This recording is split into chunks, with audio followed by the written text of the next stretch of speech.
जैसन मरद ना सोच मिलेगा, लभा वाला तो रोज रोज मिलेगा।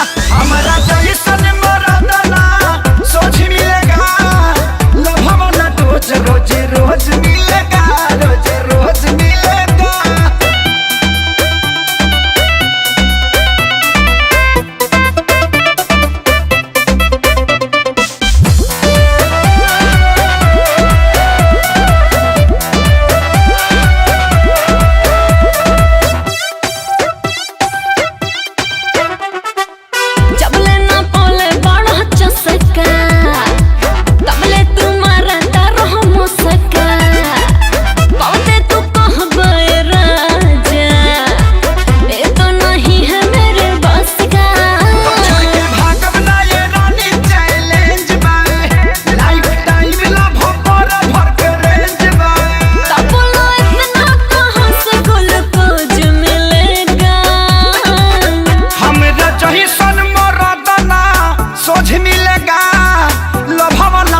रोज रोज मिलेगा, हमारा जैसन मरद ना सोच मिलेगा, लभा वाला रोज रोज रोज मिलेगा, रोज रोज मिलेगा।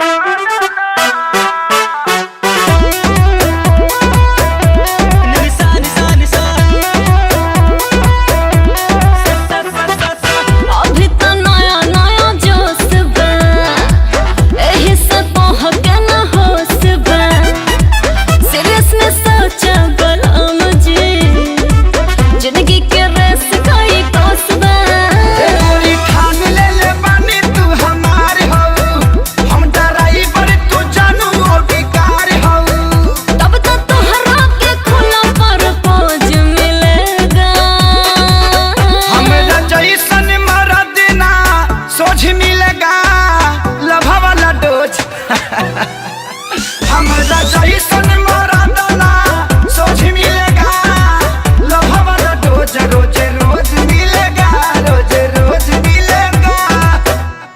अभी तक दृश्यों से साफ पता चला है कि वो बाप नहीं पाप है। अरे जिस उम्र में नाती पोता के उंगली पकड़ा के दुनिया के अच्छी शिक्षा देनी चाहिए, उस उम्र में एक बाप अगर शादी करे अपने जवान बेटा के रहते हुए, तो उस बेटा को तो धरती फाड़ के घुस जाना चाहिए। तोरा छाती पे चढ़ के पड़ना चाहिए, तोरा छाती पे। कि अगर तेरा बियाह से हमरा प्रॉब्लम भई त कार्रवाई तोहरो पे होई। बाबूजी, आज के बाद ते हमार बेटा ना पट्टेदार है।